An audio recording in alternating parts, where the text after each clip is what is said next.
오늘 하나님의 말씀은 마태복음 1장 21절, 마태복음 1장 21절 한 절의 말씀입니다. 우리 같이 한번 읽도록 하겠습니다. 한 목소리로 마태복음 1장 21절 말씀입니다. 시작. 아들을 낳으리니 이름을 예수라 하라. 이는 그가 자기 백성을 그들의 죄에서 구원할 자임이라 하니라. 아멘.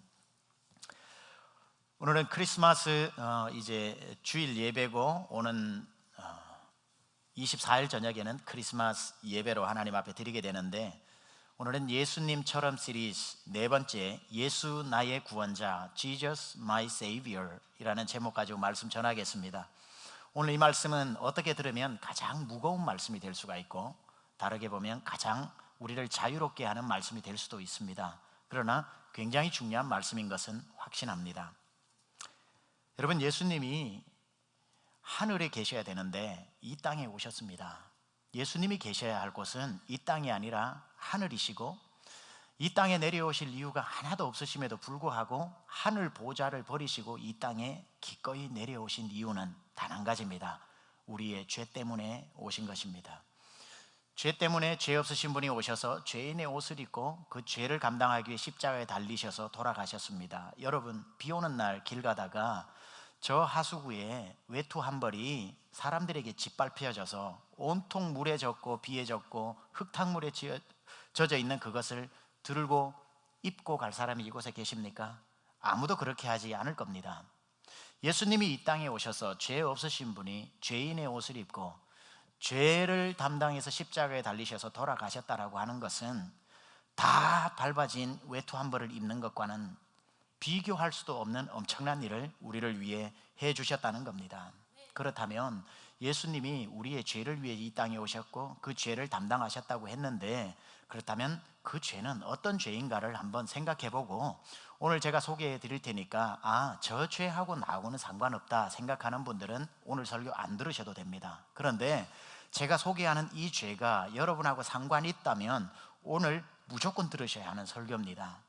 죄가 없다, 나는 저기에 대상이 안 된다라고 하는 분은 이 설교를 들을 필요도 없을 뿐더러 죄가 없으니까 죄 문제를 해결할 이유도 없고, 죄 문제를 해결할 이유도 없으니 예수도 필요하지 않는 인생입니다. 그냥 그분은 그냥 사세요. 예수님 없이도 살아도 됩니다. 왜냐하면 죄가 없기 때문에. 그런데 오늘 듣다가 나는 죄인이다 라고 인정이 되시면 그 죄 문제는 해결받아야 하고요, 그 죄 문제를 해결받으려면 예수님 외에는 그 죄 문제를 해결해 주실 분이 없기 때문에 내 인생에는 예수님이 필요하다라는 결론을 내리시고 그 죄 문제를 말끔히 해결할 수 있는 저와 여러분 될 수 있기를 주님의 이름으로 축원합니다. 그렇다면 성경에서 말하는 죄를 설명드리겠습니다. 여러분에게 해당되는지 안 되는지 한번 돌아보시기 바랍니다. 첫 번째, 성경에서 말하는 죄, 우리를 죄인이라고 할 때 그 죄는 무엇인가?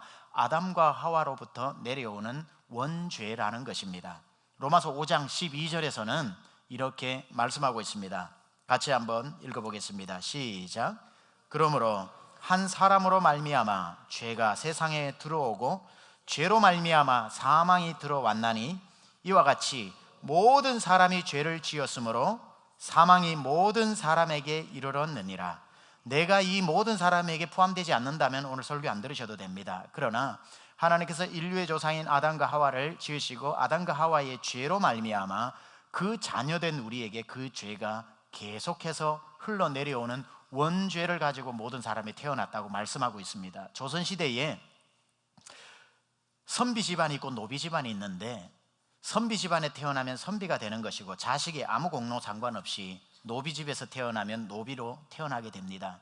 노비로 살다가 어떤 개과천선을 할 수 있는 기회가 있어서 신분의 상승이 있을지는 몰라도 태어나는 그 순간에 노비의 자녀이면 노비로 평생 살아야 되듯이, 원죄를 지닌 아담과 하와의 자녀로 우리가 태어났다면 우리는 태어날 때부터 본질상 죄인으로 태어났고 한 사람도 여기에는 예외가 없다라고 성경에서 명시하고 있다는 겁니다. 자, 여기에서 피해 가실 수 있는 분이라면 여러분, 예수님 필요 없이 사셔도 아무 문제 없습니다. 두 번째, 성경에서는 또 뭐가 죄라고 이야기하고 있는가? 요한복음 16장 8절에서 9절에 보면 이렇게 죄가 명시되어져 있습니다. 같이 읽습니다. 시작. 그가 와서 죄에 대하여 의에 대하여 심판에 대하여 세상을 책망하시리라. 죄에 대하여라 함은 그들이 나를 믿지 아니함이요. 다시, 죄에 대하여라 함은 그들이 나를 믿지 아니함이요. 여기는 나가 누굽니까? 예수님입니다. 따라서 우리가 말하는 죄 중에 또 한 가지 죄는 원죄가 아니라 또 한 가지는 예수님을 믿지 않는 죄, 불신의 죄가 또 한 가지의 중요한 죄라는 겁니다. 결국 얘기하자면 우리는 태어날 때부터 죄인이었고, 또 태어나서 아무리 의롭게 살아도 예수님을 믿지 않는다면 그 불신의 죄도 죄이기 때문에 이 두 가지에서 벗어날 수 있는 사람은 예수 만나기 전까지는 아무도 없다는 거지요. 이 원죄 때문에 짓게 되어지는 파생하는 수많은 죄들, 로마서 1장에만 봐도 약 21가지의 죄가 열거되어져 있습니다.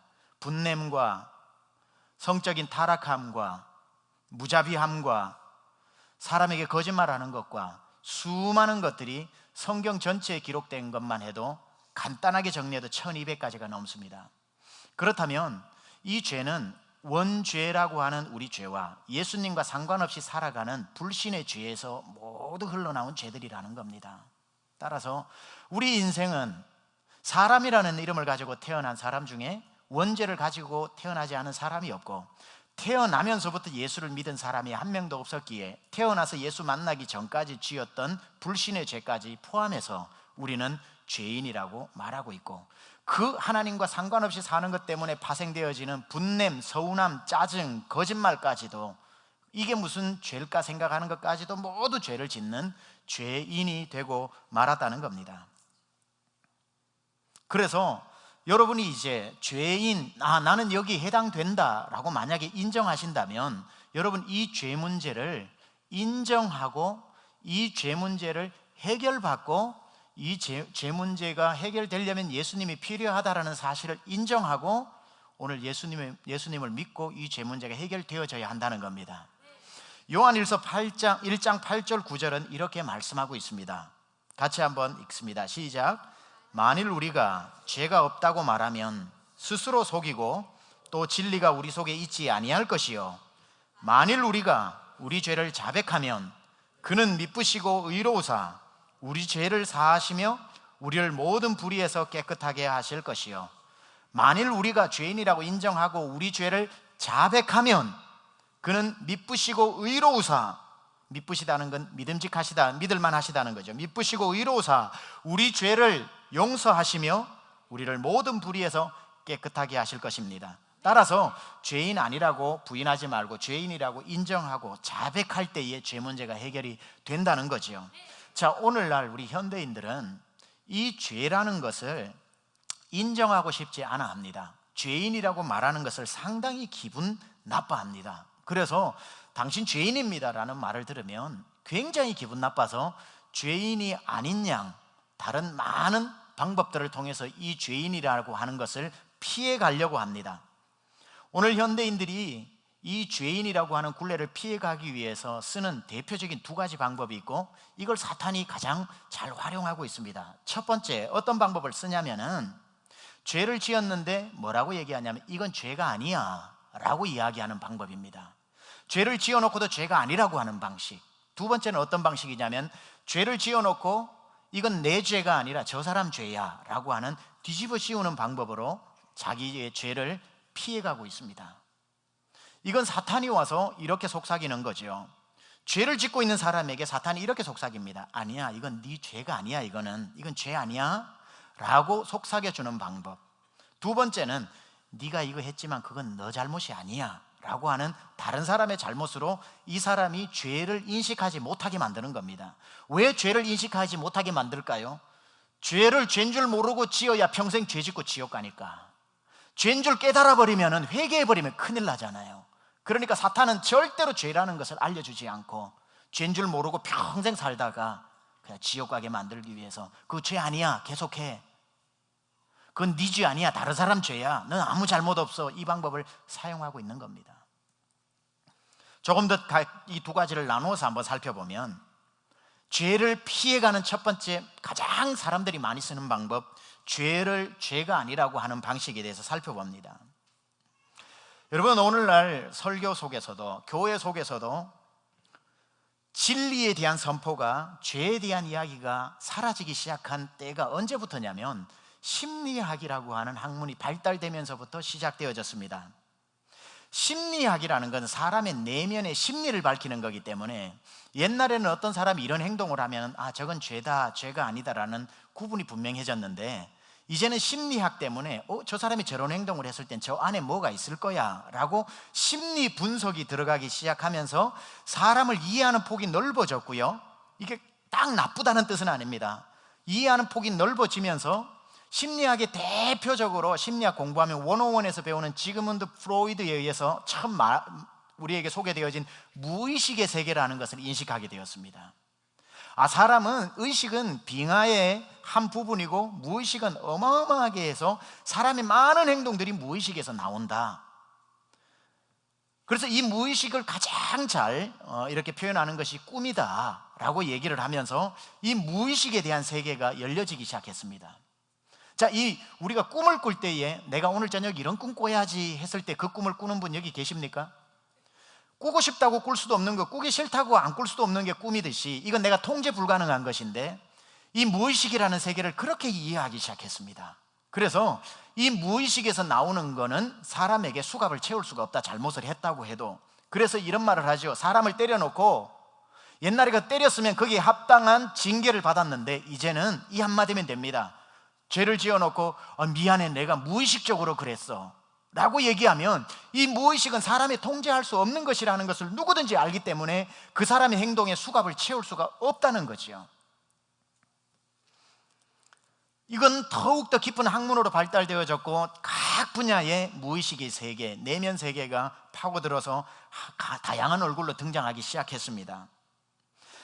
기독교로 와서 이 무의식의 세계와 이 심리학의 연구가 어떤 식으로 발전되어지게 되었냐면은, 우리가 많이 듣게 되는 목회 상담 그리고 내적 치유로 등장하게 되었습니다. 옛날에는 사람이 저런 행동을 하면은 저 사람 잘못했다, 저 사람 죄 짓는다, 이렇게 이야기를 규명하기 쉬웠는데, 이제 이런 심층 연구가 생기기 시작하면서 사람들이 기독교에서 어떻게 접근하냐면, 아니야, 저 사람이 저렇게 행동하게 될 때는 저 사람의 과거 속에서 무슨 일이 있었을 거야. 무의식으로 저 일들을 하게 되는데 아마 과거의 어떤 상처 때문에 저 사람이 오늘 저런 돌발적인 행동을 하고 있는 거야. 따라서 그 행동을 했을 때에 그 행동을 질책하기보다 그 사람을 이해하기 위해서 오랫동안 상담하기 시작했고, 어릴 적 이야기를 들어보고 내면 여행을 시작했고, 어릴 적에 선생님으로부터 그 말 한마디를 들었던 게 상처가 되어서 이렇게 말 한마디가 세게 나오는 거구나 해서 그 사람의 행동의 이유를 찾아내는 그런 학문들이 발달하게 되었습니다. 심리학 용어 중에 성인 아이라는 말이 있습니다. Adult child라고 하는 말이 있습니다. 나이는 40, 50대여서 어른이 되었는데 그 사람 속에는 어릴 적에 어떤 상처 때문에 그 부분이 어린아이 모습으로 자라지 않고 계속 어린이 모습을 하고 있는, 모든 분야가 그런 건 아니고 어떤 한 분야가 그런 분야가 있다라는 거죠. 그래서 어릴 적에 형제가 많은 집에서, 늘 가난한 집에서 자라면 밥상에 앉았을 때 늘 밥을 챙겨 먹어야 되는, 아주 투쟁적으로 밥을 먹었던 어릴 적에 상처가 있는 사람은 어른이 되어가지고 돈도 많고 냉장고에 음식이 많은데도 음식을 먹을 때 유난히 식탐이 많다든지, 밥 먹는데 누가 오면 굉장히 안 반갑다든지, 자기 혼자 먹을 수 있음에도 불구하고 엄청 많이 시켜가지고 남아야 포만감을 느낀다든지, 이런 게 어릴 적 상처에서 오는, 식탐이 죄다라고 옛날에는 얘기를 했는데, 로마서 성경에 나오는 것은 과한 것은 다 욕심이니까, 욕심은 다 죄니까, 욕심 잉태한 즉 죄를 낳으니까 그렇게 규명했는데, 이제는 식탐이 문제가 아니야, 저 사람이 과거에 그런 문제가 있어서 내면 여행을 해서 보듬어주고 상처를 안아주면 저 사람이 해결될 수 있어 라고 이야기를 합니다. 저는 이런 내적 치유에 대해서 상당히 필요한 부분이 있다고 보는 사람입니다. 그럼에도 불구하고 그런 식으로 치료될 수 있는 부분이 많이 있지만, 이 심리치료, 내적 치유가 만들어낸 심각한 문제가 뭐냐면, 아무도 이제 죄를 죄라고 말할 수 없게 되었다는 거죠. 죄를 죄라고 말할 수 없고 아무도 책임지지 않고, 죄를 범해놓고도 저 사람은 피해자라고 말하게 되는 거죠. 자기 어릴 적에 아버지 때문에 받은 피해자다 저 사람도 해서 치료받아야 될 대상으로 생각하지, 죄를 죄라고 지적할 수 있는 근거가 교회에서 사라지게 된 겁니다. 이건 미국에서 어마어마한 이런 연구 때문에 많은 범죄자들이 풀려나는 케이스가 생기게 되었습니다. 자, 몇 가지 예를 한번 들어볼까요? 뉴욕에 있는 한 남자가 상점에 들어가서 권총 가지고 강도짓을 하다가 오히려 상점 주인이 쏜 총에 맞아서 온몸이 마비가 되었습니다. 그 남자는 상점 주인을 상대로 소송을 걸었고 재판에서 변호인들이 강도를 한 이 사람의 손을 들어줘서 승소를 하게 되었습니다. 이유는 이 강도야말로 진짜 피해자이고 너무 경제적으로 빈곤하다 보니까 죄를 지을 수밖에 없었다라고 이해를 해주어서 오히려 피해를 입은 상점 주인은 무감각하고 냉담한 사람이라고, 피도 눈물도 없는 사람이라고 오히려 완전히 재판이 거꾸로 되어서 상점 주인이 도리어 그 강도에게 거액의 합의금을 줘야 하는 일들이 일어나게 되었습니다. 강도의 강도짓이 죄라고 얘기하지 않고 극심한 가난이 그를 피해자로 만들었다는 거지요. 영국에서 한 여인을 칼로 찔러 죽게 한 술집 여자가 있었습니다. 한 여인을 칼로 찔러 살인죄를 범한 거죠. 그와 동시에 자기 남자친구가 바람을 피웠다는 이유로 그 바람핀 여자를 차로 치어 죽인 살인을 한 여인 둘이가 법정에 기소가 되었습니다. 둘 다 살인죄로 기소가 되었습니다. 둘 다 무죄 판결을 받았습니다. 이유는 왜냐? 이 두 여인 모두 월경 증후군 때문에 생각을 혼란하게 만들었고 그 결과 통제할 수 없는 행동을 하게 되어 살인을 저지르게 되었다는 이유 때문입니다. 살인을 저지른 살인자가 월경 증후군의 피해자로 되어서 법정 처벌을 받지 않고 치료 프로그램에 들어가게 되었습니다. 샌프란시스코에서 시청에서 일하는 한 사람이 자신의 동료와 시장을 죽였습니다. 그런데 나중에 법정 수사가 좁혀지면서 자기가 범인이라는 것이 점점 밝혀지게 되자 자기가 먼저 나서서 자수를 했습니다. 내가 죽였다고 얘기를 했습니다. 그러면서 뭐라고 이야기하기 시작했냐면, 그런데 내가 죽인 이유가 중요하다. 왜 죽였냐? 그러니까 그건 내가 인스턴트 음식을 과다 섭취해서 그런 충동적인 행동을 유발시켰다는 겁니다. 특히 내가 많이 먹은 인스턴트 음식 중에 호스테스 트윈키라고 하는 것을 많이 먹었기 때문에 이건 트윈키에 문제가 있다. 그래서 유명한 트윈키 변호사가 등장하게 된 거죠. 그 재판은 결국 승소하게 되었고 죽은 사람은 온데간데 없고 죽인 사람은 오히려 사람을 죽이고도 피해자가 되어서 그에게 합의금을 받아내게 되는 이런 일들이 일어나게 됩니다. 복역 기간도 아주 짧게 하고 나왔습니다. 브롱크스의 마약 상이자 코카인 중독자였던 한 사람이 아이를 총으로 8명을 쏴서 죽였습니다. 그리고 2명의 여인을 바로 사정거리 안에서 머리에 총을 대고 쏴 죽였습니다. 10명을 죽였습니다.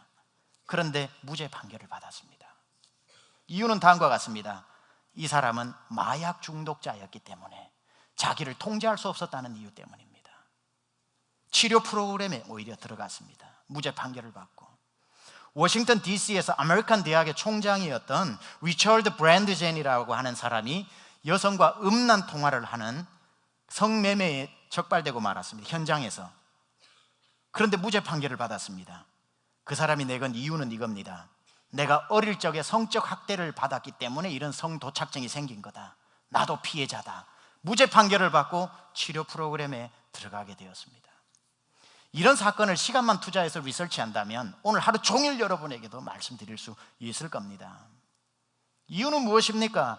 이해는 돼요. 그런 분 중에 이런 판결 중에 그냥 무작위로 하지는 않았을 거예요. 다 따져보면 피해자도 있을 수 있는 게 사실이에요. 그런데 이런 결과 때문에 일어난 것이 뭐냐면 오늘날 미국과 전 세계에 어떤 범죄자도 없고 다 피해자만 있는 세상이 되어버린 거죠. 가해자는 사라지고 죄는 사라지고 피해 입은 사람들만 이제 넘쳐나는 사회가 되어버렸다는 겁니다. 왜냐하면 옛날에는 성경에선 죄라고 말하고 있는 것을 이제는 죄가 아니라 질병이라고 말하고 있기 때문에, 성경에서 가해자라고 말하고 있는 분명한 죄들을 이제는 이걸 피해자라고 말하고 있기 때문에, 이런 미국의 현상을 보면서 유명한 학자 찰스 사이크스는 이런 책을 적었습니다. 희생자들의 나라.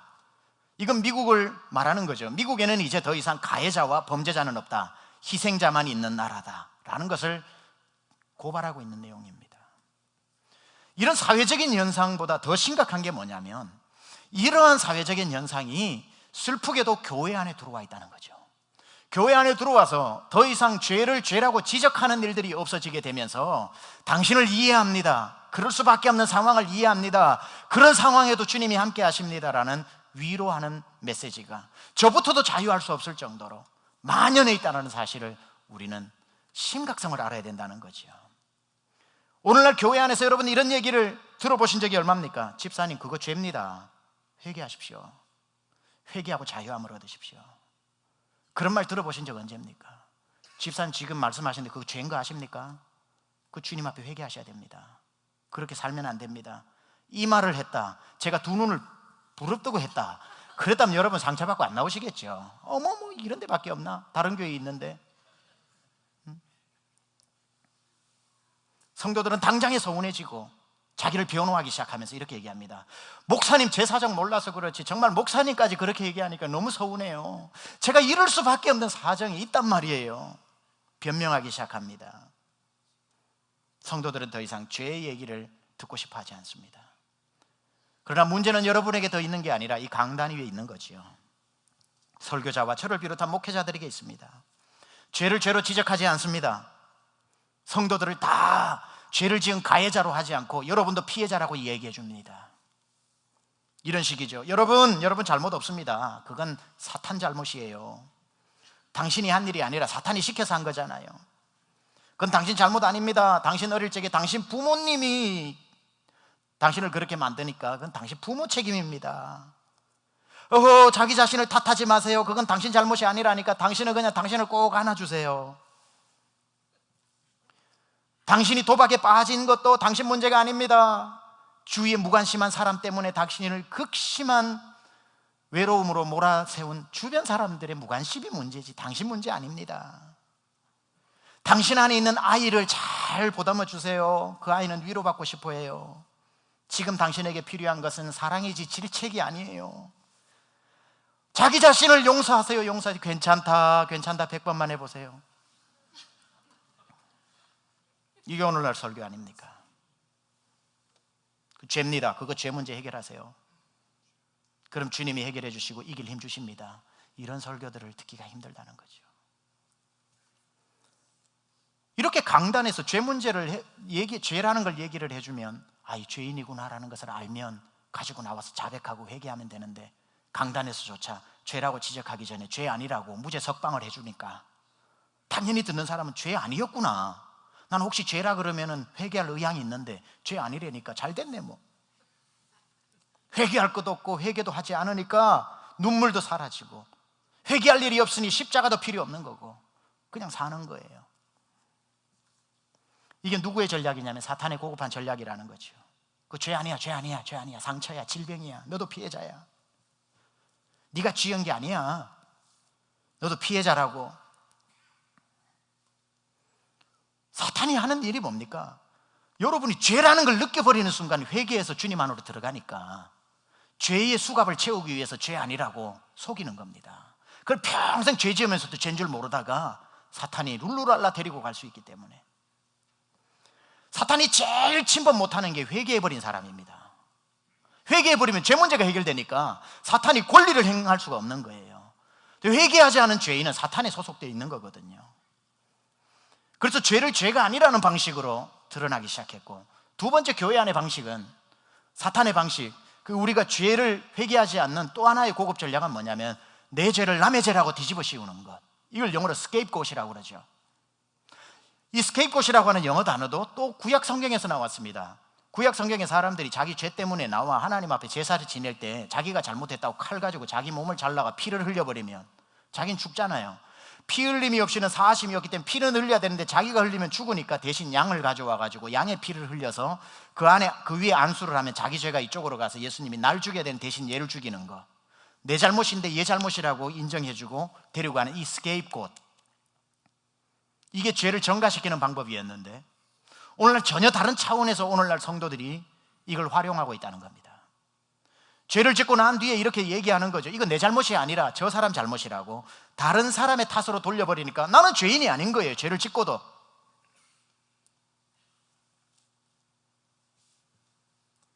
상점에서 도둑질을 하고도 도둑놈임에도 불구하고 잡히면 이건 내가 도둑질을 했지만 내가 도둑질할 수밖에 없었던 것은 나 때문이 아니라 인색한 우리 아버지 때문에 내가 이렇게 도둑이 되었다고, 수갑을 채우려면 우리 아버지를 채우라고 남의 탓을 돌린다는 거죠. 결혼을 오랫동안 늦게까지 못한 한 남자가 음란 동영상에 빠져서 사는 것, 그러다가 걸렸습니다. 내 잘못이 아니라고, 이건 하나님 잘못이라고. 하나님이 나에게 좋은 여자만 일찍 줬으면 이렇게 오랫동안 노총각으로 이런 거나 보고 있지 않지. 이건 나에게 좋은 여자를 일찍 보내주시 않은 하나님 잘못이라고 자기의 죄를, 음란의 죄를 좋은 여자를 제공하지 않은 하나님의 탓으로 돌려버리고 자기는 죄 없다고 빠져나가는 겁니다. 성도들이 말씀대로 살지 않으면 왜 말씀대로 살지 않습니까? 물어보면은 이게 어디 내 잘못이냐고, 교회에서 안 가르쳐 준 게 잘못이지. 엄마가 아이들 양육에 소홀하면은 아이를 왜 그렇게 키우냐고, 부모의 책임을 다해야 되는 거 아니냐고 하면은 엄마들이 얘기합니다. 이게 왜 내 잘못이냐고. 나에게 사랑을 주지 않은 남편의 무관심 때문에 그 사랑을 못 받으니까 내가 아이들 이렇게 키우는 거라고. 이건 내 잘못이 아니라 우리 무관심한 남편 잘못이라고. 왜 11조 생활하지 않습니까? 라고 얘기하면 뭐라고 그럽니까? 11조 하나는 내가 문제냐고. 넉넉하게 안 주시는 하나님 잘못이지. 이게 왜 내 잘못이냐고. 넉넉히만 줘봐라 안 하나. 아무것도 자기의 잘못은 없는 거예요. 모든 것이 다른 사람의 잘못으로 떠넘길 수 있다는 거죠. 언제나 나 때문이 아니라 교회 때문, 하나님 때문, 다른 사람 때문, 남들 때문, 아버지 때문, 어머니 때문이라고 스케이프것을 시키면서 나는 의인으로, 회개할 것이 없는 의인으로 살아가게 된다는 겁니다.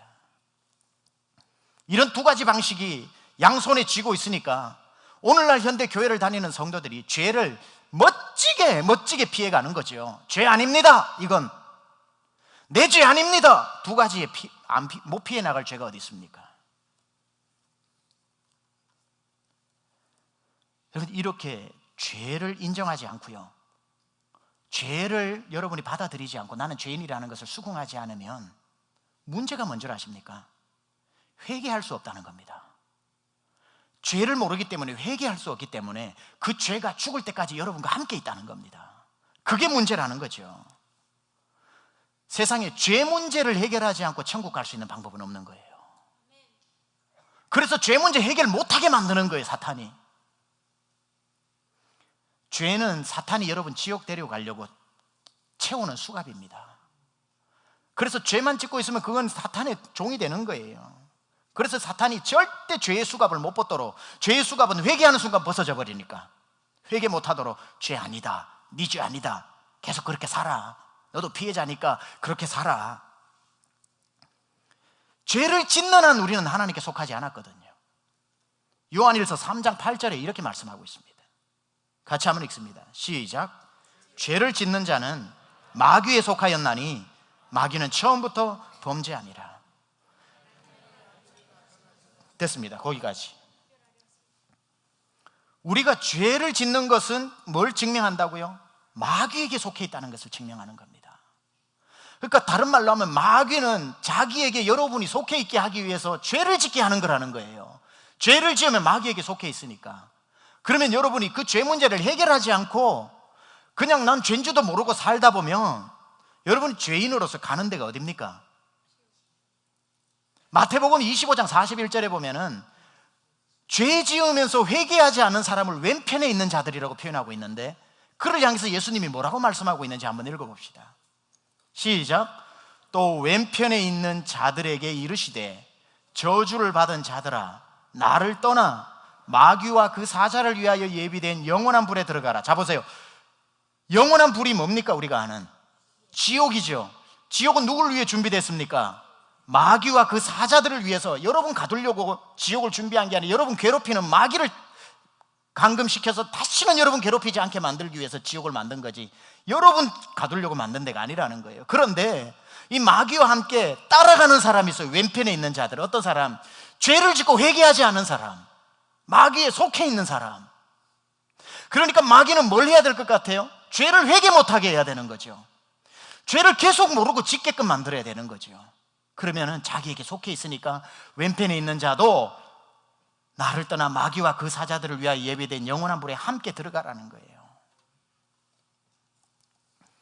여러분, 예수님은 모든 것을 하실 수 있는 분입니다.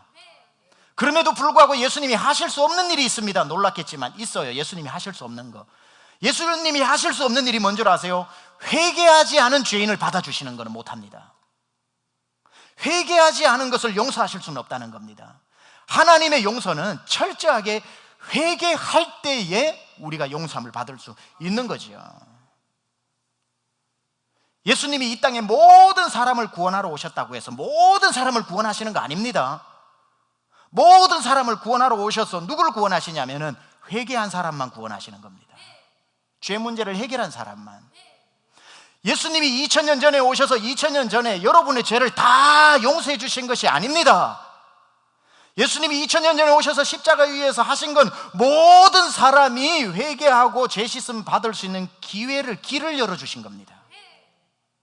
길을 열어주셔서 이제는 whoever, 누구든지 간에 자기의 죄를 용서하고 예수님 앞에 나와서 회개하고 예수님을 모셔드리는 사람은 구원받는 거예요. 그냥 여러분은 아무 일도 안 했는데 2000년 전에 예수님이 다 해줘버리셔가지고 여러분 할 거 하나도 없이 나는 죽으면 자동 천국 가는 게 아니라는 거예요. 2000년 전에 십자가로 모든 사람이 구원받을 수 있는 길을 여셨고, 그 길을 연 사람에게 누구는 구원받고 누구는 구원 못 받느냐 하면 회개하고 예수님을 영접한 사람, 그 사람은 구원받는 겁니다. 그래서 침례 요한이 와서 뭐라고 얘기합니까? 회개하라, 천국이 가까웠느니라. 사도행전에 보세요. 저희가 베드로가 설교를 했을 때에 너희가 회개하고 주 예수께 나와 침례를 받음으로 구원을 받으라. 회개를 해야 된다는 거예요. 회개를. 그냥 우리는 이렇게 생각합니다. 2000년 전에 예수님이 다 해주셨으니까 우리가 할 건 아무것도 없습니다. 예수님이 맞아요. 모든 사람, 아무리 중범죄자라도 구원시킬 수 있는 모든 것을 십자가에 이루셨습니다. 그리고 이제 구원을 누가 얻을 수 있는가? 자기의 죄인 줄 알고 고백하고 회개하고 예수님을 진심으로 받아들일 때 그 사람이 구원을 얻는 겁니다. 숨기면 안 돼요. 떠넘겨버리면 안 돼요. 이건 해결할 수 없습니다. 죄를 인정해야 돼요. 그리고 자백해야 됩니다. 예수님, 저는 죄인입니다. 예수님, 죄송합니다. 그래서 여러분 다시 한번 요한일서 1장 8절 9절을 다시 한번 정말 중심으로 한번 읽어야 됩니다. 같이 한번 봉독합니다. 시작. 만일 우리가 죄가 없다고 말하면 스스로 속이고 또 진리가 우리 속에 있지 아니할 것이요, 만일 우리가 우리 죄를 자백하면 그는 미쁘시고 의로우사 우리 죄를 사하시며 우리를 모든 불의에서 깨끗하게 하실 것이다. 자, 여러분에게 계속해서 질문 드립니다. 그렇다면 여러분이 자백하고 나는 죄인입니다, 용서해 주십시오 하고 고백하고 난 뒤에 우리가 입으로 시인하고 마음으로 믿어 의에 이르고 입으로 시인하여 구원에 이르는 그 구원을 얻었습니다. 그리고 지금까지 살아오고 있습니다.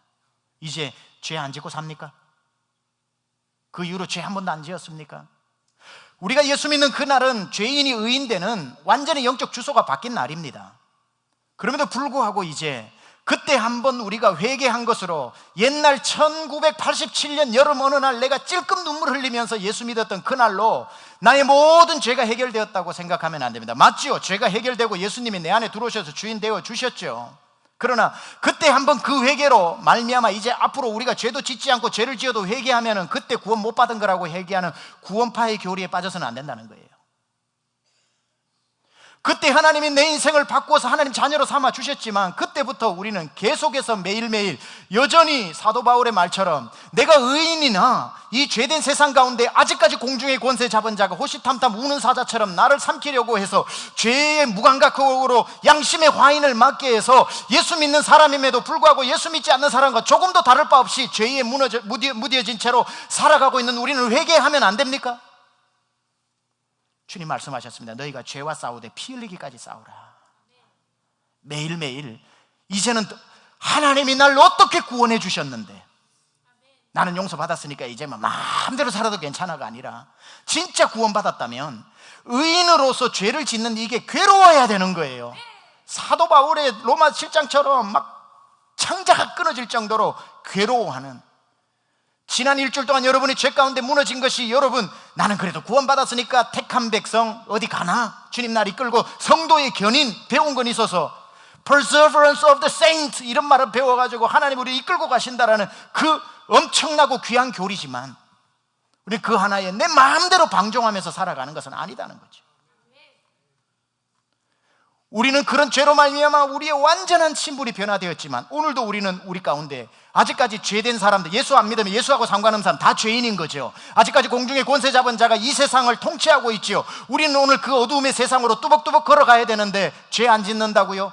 예수 믿은 후에 구름 위에 살아가는 여러분 천사입니까? 인간의 몸을 입고 아직까지 내 육신과 싸워 나가야 되는 우리가 어떻게 죄에 넘어지지 않을 수 있습니까? 그럴 때 날마다 everyday 나는 죽고 예수님으로 살아나는, 예수님 앞에 내 죄를 또 고백하고 하루를 마무리할 때 주님 오늘도 죄에 넘어졌습니다, 용서하여 주십시오. 진심으로 회개하면 주님 용서해 주실 겁니다. 그리고 뭐라고 했냐, 내일 다시는 이런 죄를 짓지 않게 하여 주옵소서. 결단하면서 나가야 되는 겁니다. 그래야 성장하게 되는 거죠.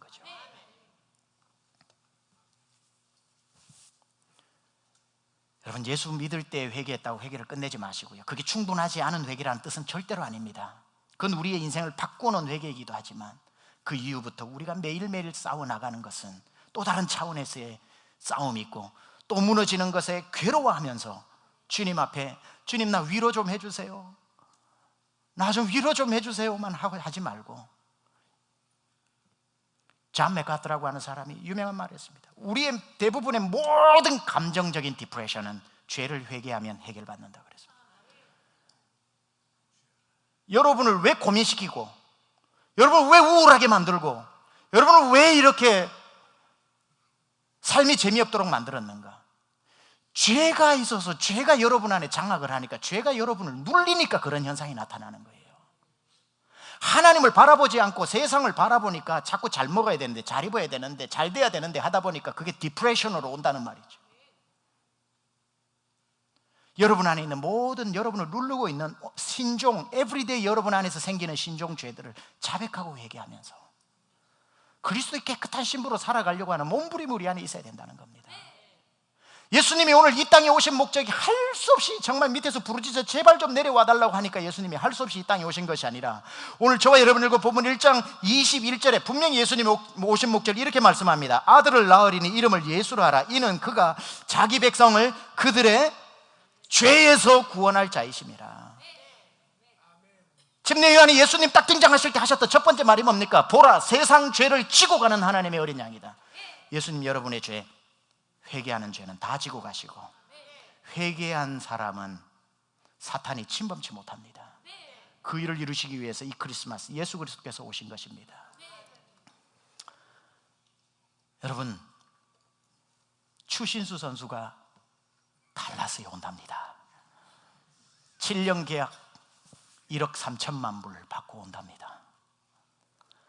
이게 한국에서 난리가 났습니다. 이제 달라스가 어마어마하게 유명하게 됐습니다. 이제 이민자들이 훨씬 늘어날 수 있어요.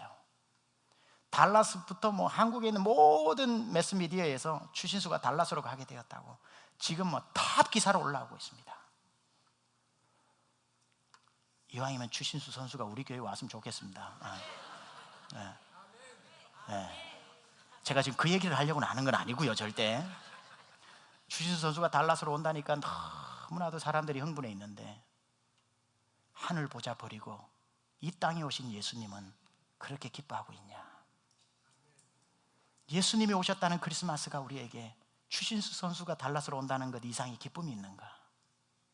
우리의 영생의 문제를 해결하고 날마다 넘어지는 죄를 대신 십자가를 지시고 우리에게 용서를 선포해 주기 위한, 죄인이었던 우리를 의인으로 바꾸어 주시고 주님 나라로 우리를 승리하여 이끌고 가시는 그 예수님, 여러분 그 예수님 붙들고 일주일 동안도 죄와 싸우십시오. 넘어지지 마십시오. 그 죄를 다른 사람 탓이라고 하지 말고, 죄 아니라고 그러지 말고, 나도 피해자라고 그러지 말고 이기려고 노력하시고 십자가 능력 붙잡고 사십시오. 회개한 사람에게 나타나는 건 능력입니다. 어떤 죄든지 눌리지 말고 회개하십시오. 하나님의 능력이 여러분과 함께 하실 줄로 믿습니다. 이 시간 한번 기도합니다. 기도하실 때에 이렇게 기도합시다. 우리의 힘으로 불가능하오니 주님여 이 손을 꼭 잡고 가소서. 하나님, 제가 이 시간 저의 죄를 회개합니다. 여러분, 이 중에 예수님을 믿지 않고 있는 분들은 다른 거 없습니다. 100가지 기도해도 응답 안 됩니다. 여러분의 주님 모르고 살아왔던 죄를 회개하십시오.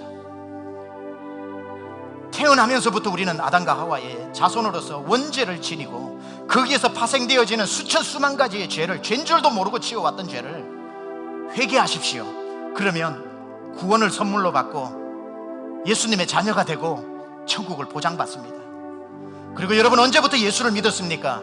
그 다음부터 여러분을 마음대로 방치하고 살아왔다면 오늘 회개하십시오. 하나님, 제가 어차피 사람 사는데 이런 거 안 하고 살 수 있냐고, 죄를 죄가 아니라고, 내 연약함으로 당연한 거라고 그렇게 죄를 숨겼던 죄도 용서하십시오. 회개하십시오. 하나님, 저 죄인입니다. 이 죄 문제 해결하고 하나님 다시 십자가 붙들고 주님의 능력 의지하여 하나님 살아가기 원합니다. 주여 함께하여 주시옵소서. 이 시간 우리 한번 기도하며 나가겠습니다. 하나님 아버지, 이 시간 주님 앞에 나와 아버지 하나님 말씀을 드리며, 아버지 하나님, 우리가 정말 죄인임을 아버지 하나님 이 시간 고백합니다. 아버지 하나님, 한 번도 주님을, 예수를 믿고 10년 20년 동안 교회의 마당을 밟으면서도 내가 죄인이라는 것을 아버지 하나님 인식하지 못하고 나는 위로받기만 원했고, 나는 그저 하나님 앞에 이해받기만을 원했고, 나는 사랑받기만 원했지만 내 문제는 해결되지 않았습니다. 하나님 아버지, 하나님 이 시간 저의 모든 죄를 회개합니다. 하나님 아버지, 불법의 죄, 음란의 죄, 아버지 하나님 모든 아버지 거짓의 죄, 아버지 하나님이여 모든 로마서 21장 1장에 나오는 수많은 아버지 하나님 죄들을, 우리 가운데 있는 공동체의 죄들, 아버지 하나님 원망하고 비교하고 정죄했던 죄들까지도 이 시간 아버지 하나님 회개합니다. 하나님 아버지 하나님 용서하여 주시옵소서. 이제 주님의 손으로 잡아주시옵소서. 예수 십자가 능력 붙들고 하나님 아버지 승리하기 원합니다. 주여 역사하여 주시옵소서. 아버지 하나님, 이 시간 우리가 예수님 앞에 만일 우리가 우리 죄를 자백하면 그는 미쁘시고 의로우사 우리 죄를 사하시고 모든 불의에서 우리를 깨끗게 하실 것이라 말씀하셨사오니, 주여 하나님 아버지, 오늘도 다시 한번 십자가의 능력을 붙잡고 나가오니 우리 사랑하는 모든 성도들 가운데 주의 이 문제를 해결하여 주옵소서. 주님여, 이 손을, 주님여 이 손을, 예수의 능력을 손잡지 않고는 여러분 아무런 소망이 없습니다.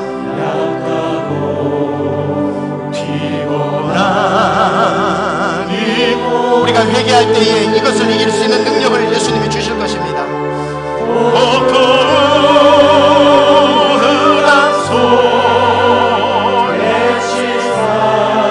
베들레헴 말구유에 오셨던 것처럼 오늘 제 마음 가운데 오시옵소서. 그리하여 하나님 이 문제를 해결하여 주시옵소서. 폭풍 흑암소,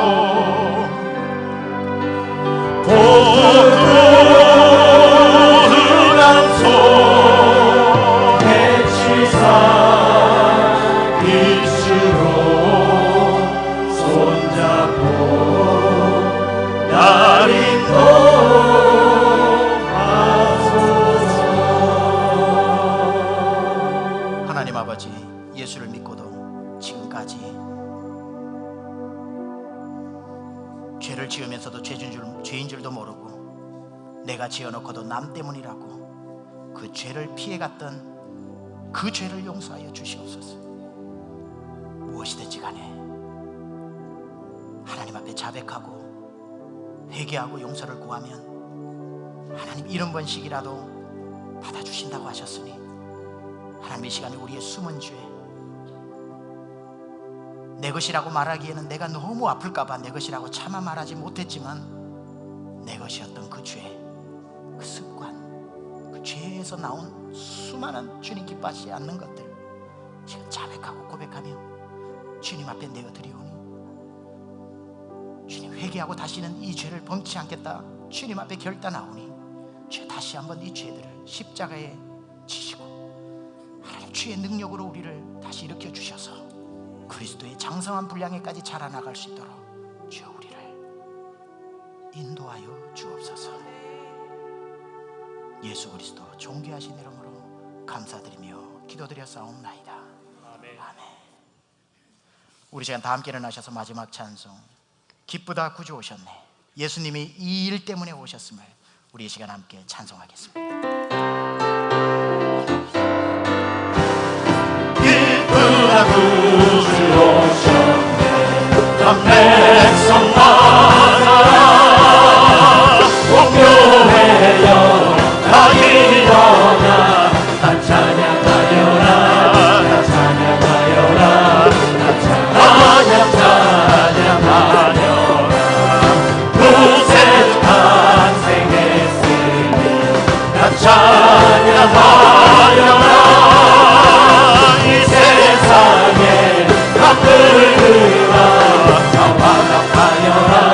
다 화답하여라. 다 화답하여라. 온 세상 죄를 사하러 주 예수 오셨네.